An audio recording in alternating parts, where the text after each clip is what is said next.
Salam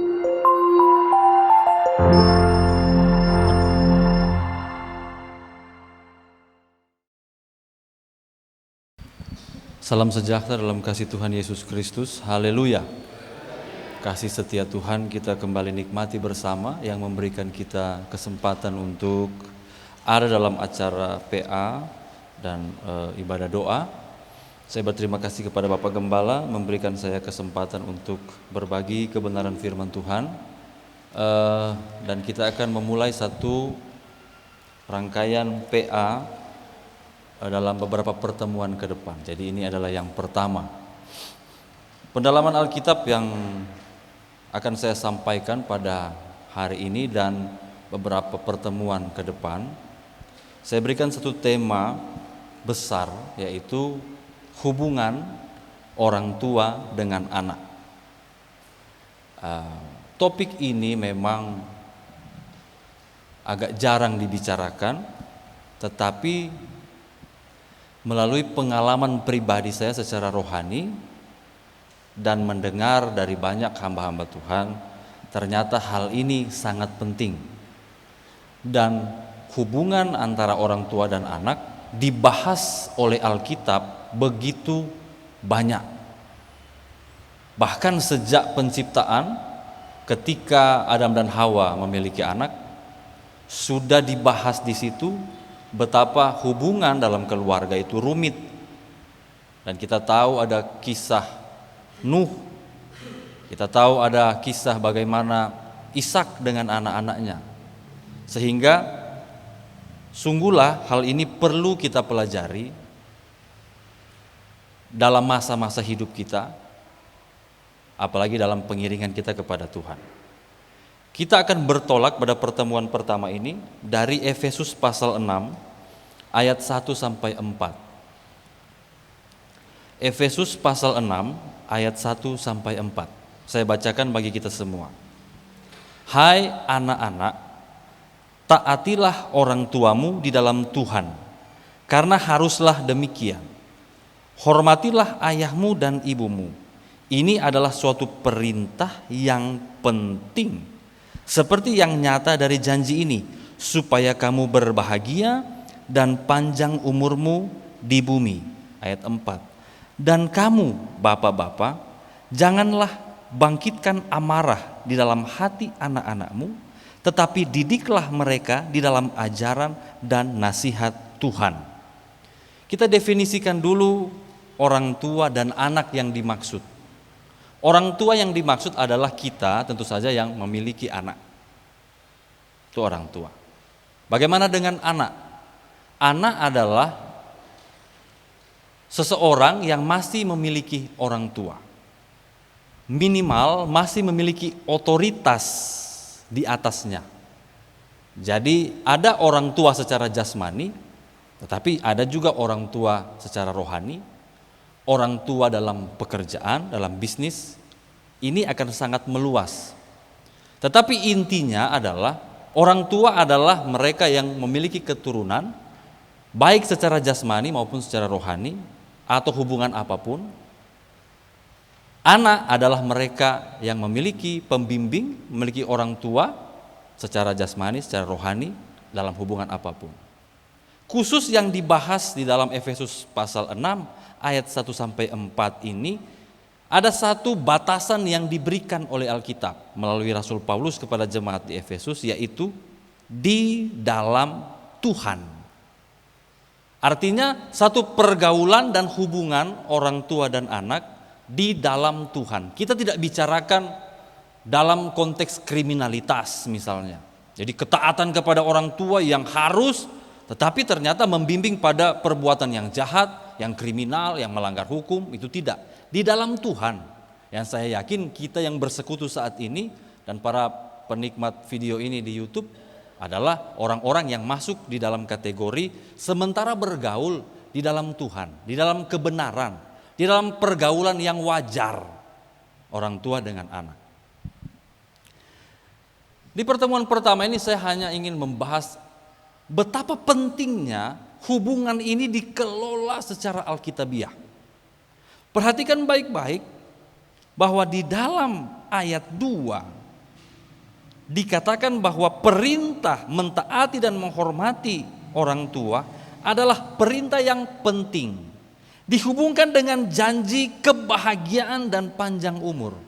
Ada di sini yang mau hidup menyedihkan seumur hidupnya? Tidak ada. Semua ingin berbahagia. Yang ingin berbahagia boleh senyum? Iya, kita semua ingin berbahagia. Jangan berbahaya. Hiduplah berbahagia. Panjang umur. Panjang umur itu bukan berarti yang sudah tua. Oh, itu yang 90 tahun, yang 95 tahun, yang 100 tahun itu panjang umur. Terus yang kemarin kecelakaan baru 30, baru 25 itu pendek umur. Bukan. Pengertian panjang umur bukan semata-mata dihitung dari angka berapa banyak lilin yang dipasang di kue ulang tahunnya. Panjang umur yang dimaksud di sini adalah hidup yang utuh. Hidup yang menggenapi usia, kan usia itu kan diberikan oleh Tuhan. Enggak tahu saya sampai berapa, saya 40 kah? Saya sekarang 36, kalau saya 40 berarti tinggal 4 tahun.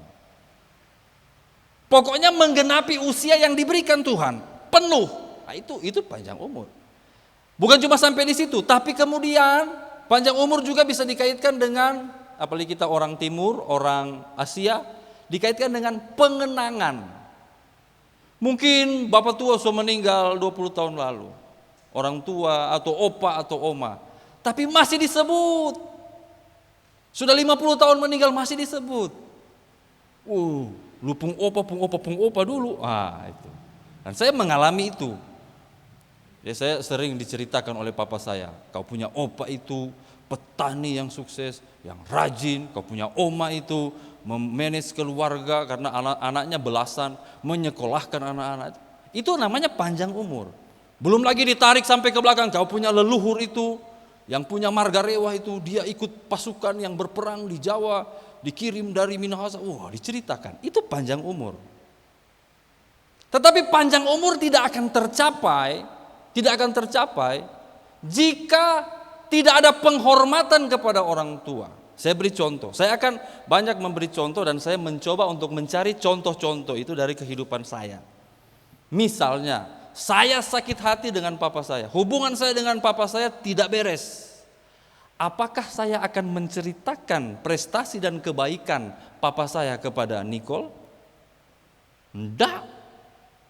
Berhenti sampai di situ. Dan jika Nicole tidak mendengar tentang opanya, apakah dia akan tergerak menceritakan saya kepada anaknya?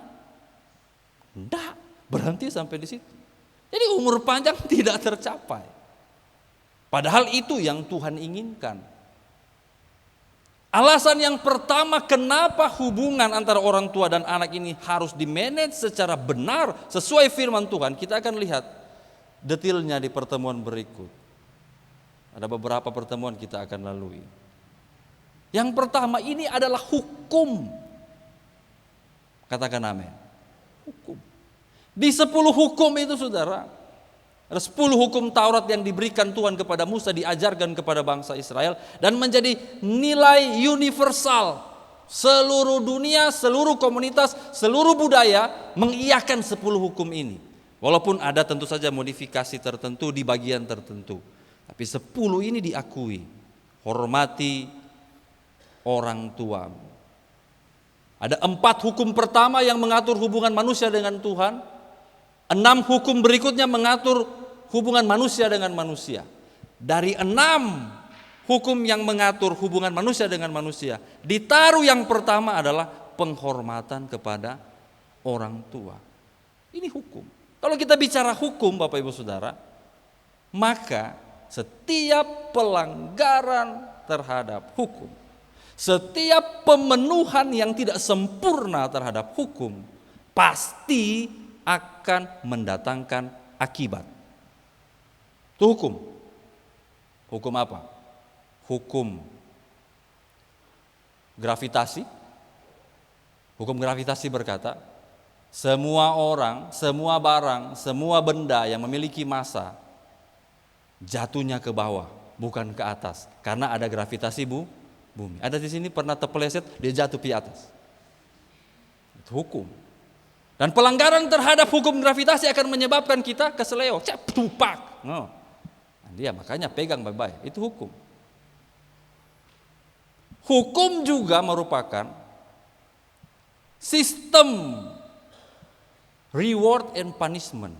Setiap pelanggaran akan mendapatkan ganjaran. Coba-coba aja pas ada bapak polisi di depan situ, lampu merah, kita jalan terus. Pak polisi, langsung prip. Pasti. Kita tahu itu semua. Dan orang sering lupa betapa banyak kali kita menekankan pada jangan berzina, jangan mencuri, jangan membunuh. Lihat tuh orang pembunuh tuh, baru keluar penjara dia, neraka dia.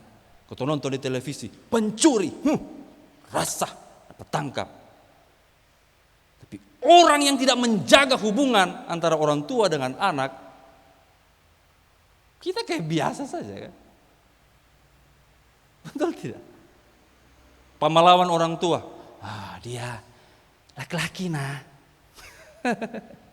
Carewet pi mama, anak perempuan begitu sudah. Woi, itu pemakluman yang berbahaya saudara-saudara.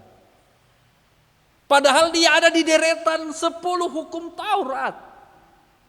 Berzina, rajam dengan batu kalau kita pakai Taurat. Mencuri ada hukumannya, membunuh harus dibunuh, mata ganti mata, gigi ganti gigi, pakai gigi palsu. Tapi tahukah saudara kalau ikut Taurat, tidak menghormati orang tua, hukumannya sama, dirajam dengan batu. Tapi ketika ini sampai pada konteks-konteks yang berbeda, sampai di Kupang, sampai di Manado, sampai di Jakarta, sampai di Jepang, dia berubah. Apalagi zaman sekarang ini, di zaman postmodern ini, nilai-nilai sekularisme itu sudah merebak dan sudah merasuki kita semua. Nilai-nilai sekuler yang cenderung condong pada sains, dan itu kemudian meresap atas nama hak asasi manusia. Dan itu dimulai di dunia barat. Di dunia barat tidak ada, sudah jarang panggilan-panggilan resmi, ayah, ibu. Anak panggil nama saja. Anak mantu kepada papa mantu panggil nama. Saya tidak berani. Sekarang aja lihat saya tidak berani. Apalagi panggil nama, dodong panggil nama. Lu bawa mantu mana? Apa? John. Sini. Tapi kalau saya sempat mempelajari nilai-nilai barat lama yang kuno dari Eropa misalnya atau awal-awal Amerika, penghormatan kepada orang tua itu kiblatnya Alkitab. Tapi ya tergerus oleh zaman yang saya tidak tahu arahnya akan kemana.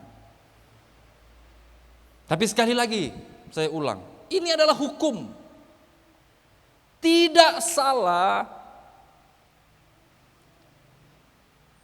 Dan memang sudah seharusnya jika hukum ini dilanggar, dia akan mempengaruhi kebahagiaan dan nama kita dan hidup kita. Ada satu orang tua rohani, pendeta besar di Indonesia yang meninggal beberapa waktu yang lalu. Seseorang yang ini sudah jadi konsumsi publik, jadi tidak apa-apa saya sampaikan. Seorang yang hebat, yang telah membangun gereja yang luar biasa, pelayanan yang dahsyat. Tetapi kemudian menuju akhir hidupnya, pelayanannya cukup terganggu, bahkan ada yang menganggap hancur oleh orang-orang dekatnya sendiri. Lalu termasuk keluarganya, tapi oleh orang-orang dekat sendiri, anak rohaninya dan sebagainya. Tapi ada satu video yang sudah ada di YouTube, langsung oleh channel salah satu gereja. Bisa dicari lah video itu. Ketika pendeta Timotius Arifin menyatakan bahwa dia dengan salah satu rekan hamba Tuhannya adalah anak rohani dari hamba Tuhan besar ini, memutuskan untuk menjadi Sem dan menjadi Yafet. Tetap memelihara prinsip firman Tuhan tentang hubungan orang tua dengan anak. Kita tahu bersama bahwa Nuh berbuat kesalahan yang fatal. Karena sudah diberkati begitu turun dari bahtera, dia bikin kebun anggur dan memang subur dan berbuah, dan dia mulai makan. Lalu mungkin ada sisa, tidak sengaja ataupun tidak, ternyata jadi beralkohol dan berpestalah dalam keberkatan yang melimpah. Lalu Nuh terbaring dalam keadaan mabuk. Salah satu anak ketika melihat keluar dan menceritakan ketelanjangan ayahnya. Dua orang memutuskan, mereka ada bertiga, Sem, Ham, dan Yafet. Dua orang memutuskan untuk tidak memandang pun tidak. Apalagi menceritakan, memandang pun tidak. Mengambil kain, berjalan mundur, menutupi. Dan kita tahu bersama, Ham menjadi anak yang terkutuk. Sem dan Yafet menjadi anak yang diberkati. Tapi kemudian generasi muda memberontak. Ketong dapat tuntut terus ini mah. Hormati orang tua. Baik kalau dia layak dihormati. Bahwa pendeta belum lihat bepum bapa nih. Pemabok misalnya. Konteks NTT dengan Manado kan sudah beda-beda jauh, tipis. Panjudi, beta mau hormat apa? Selingkuh, misalnya. Belum tahu bepum mama, aduh. Ketong dari pagi sampai malam, kuping hampir bocor dia omong, teriak, marah. Mama jangan tersinggung. Oh. Salah sedikit perkara besar pokoknya. Tapi memang ada ayatnya. Ayat 4 katakan, dan kamu bapak-bapak, tadi di mobil saya suruh baca, yang ibu-ibu langsung bilang, oh bapak-bapak, oh. Jadi ibu-ibu katanya sudah kena dengan ayat 4 ini. Ini kan memang konteks patriark. Orang-orang zaman dulu tuh kalau ngomong orang tua ya, kalau bapak sudah disebut sudah satu paket. Sonde berarti lolos yang ibu-ibu. Konteks patriarkisme tuh begitu. Kalau bapak disebut ya semua terikut. Memang orang tua punya peran. Jadi jangan juga cuma anak yang dituntut. Sesuai Alkitab bagaimana sih? Begini, anak hormati orang tua, bapak-bapak orang tua menjaga supaya tidak timbul amarah dalam hati. Nah, kita akan bahas secara detail di pertemuan berikut. Ini pendahuluan saja supaya kita punya bayangan apa yang akan kita bicarakan ke depan. Jadi sebenarnya yang Tuhan ingin capai itu apa sih? Firman Tuhan ini diberikan sejak dulu, hukum diberikan, kemudian kepada Paulus diilhamkan. Sebenarnya apa yang mau dicapai? Apa gunanya bagi saya dan saudara? Gunanya adalah membentuk satu persekutuan yang harmonis. Boleh katakan amin? Di dalam hidup yang rukun ada berkat. Di dalam kerukunan Tuhan memerintahkan berkat turun. Coba kita lihat Maliaki pasal 4.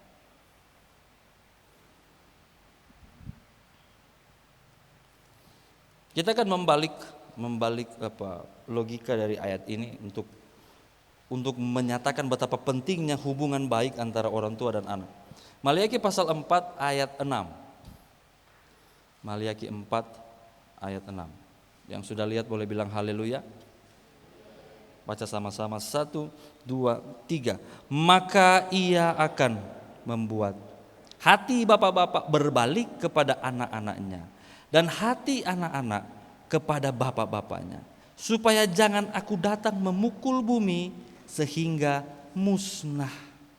Akan ada utusan yang menyatakan firman, yang menyatakan ketetapan, supaya hati yang terluka dari orang tua pulih, hati yang marah dari anak-anak pulih. Ketika pemulihan ini terjadi, ada harmonisasi di sana, maka kemusnahan yang Tuhan rancangkan dipukulkan kepada bumi, tidak jadi dia berikan. Artinya begini, selama masih ada ketidakharmonisan hubungan orang tua dengan anak, ada tangan Tuhan yang akan menghajar. Saya tidak tahu ini keluar konteks atau tidak, tapi kehancuran Amerika saat ini berawal dari hancurnya rumah tangga dia. Di Amerika itu saudara, angka perceraian, angka pemberontakan anak terhadap orang tua, angka perlakuan buruk orang tua kepada anak di langit dan menembus batas langit. Dan tidak heran sudah terjadi seperti sekarang, negara besar yang hancur dari dalam.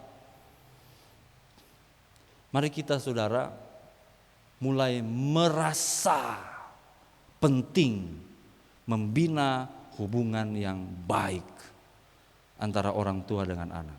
Dan kita mulai belajar dari firman Tuhan. Sebenarnya anak itu harus seperti apa sih?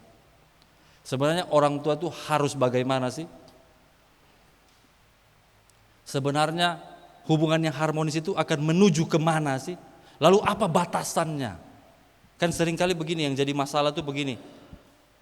Orang tuanya terlalu ikut campur, contoh. Karena anak itu bisa baca cocok, ini terlalu ikut campur. Anak tuh, beta kan ingin bebas. Nah, gimana sih batasannya menurut Alkitab? Kita akan pelajari bersama-sama.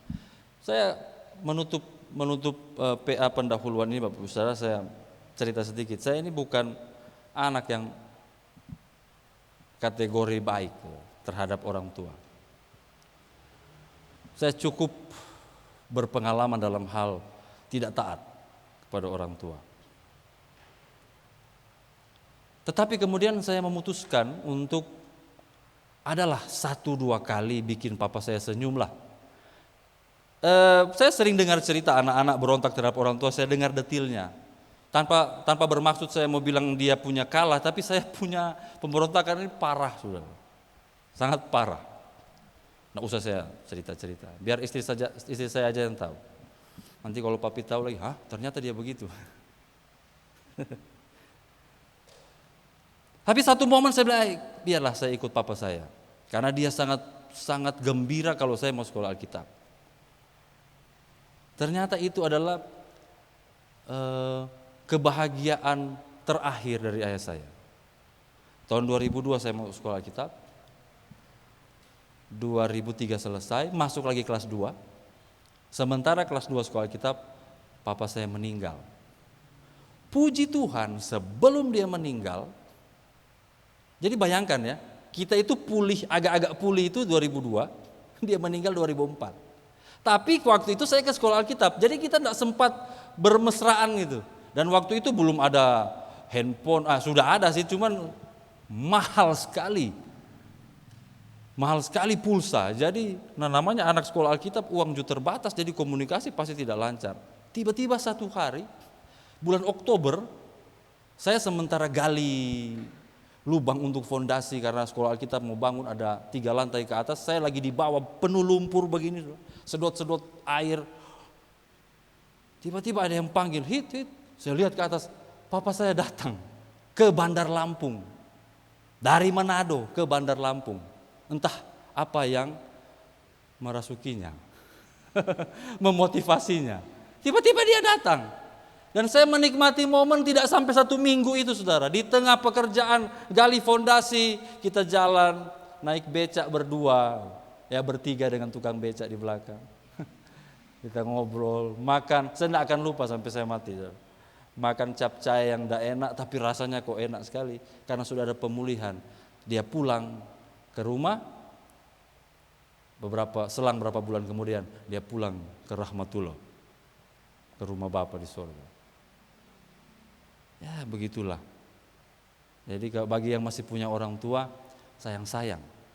Karena satu kali kelak ketika dia sudah berangkat, ketemu bila apa le? Bagi yang punya anak, sayang-sayang juga. Karena kita tidak selamanya bersama. Tapi nanti kita akan bahas. Hari ini kita sampai dulu pada arti penting. Kalau Bapak Ibu Saudara mau diberkati, entah itu engkau orang tua, entah itu engkau anak, siapapun kita, engkau mau berbahagia dalam hidupmu, engkau mau panjang umur, engkau mau punya hidup yang menyenangkan, bangun hubungan yang baik. Siapa yang harus punya inisiatif? Semua yang waras, yang sadar. Beta kan anak, beta tunggu orang tua sudah mau. Beta kan orang tua, masa beta yang harus? Oh enggak, saudara. Yang waras. Siapa di sini yang waras? Agak miring semua. Yang sehat, yang ngerti, duluan lah bangun. Nanti Anda akan lihat, itu akan berdampak ke semua. Serius, akan berdampak ke semua. Begitu hubungan kita sudah pulih, engkau mulai akan melihat usahamu jadi berbeda. Rumah tangga yang sering cekcok itu akan berbeda. Serius. Pelayanan itu akan berbeda. Pokoknya semua akan berubah. Segala hormat kemuliaan hanya bagi Tuhan Yesus. Nantikan di pertemuan-pertemuan berikutnya. Tuhan Yesus memberkati. Saya kembalikan kepada Bapak Gembala.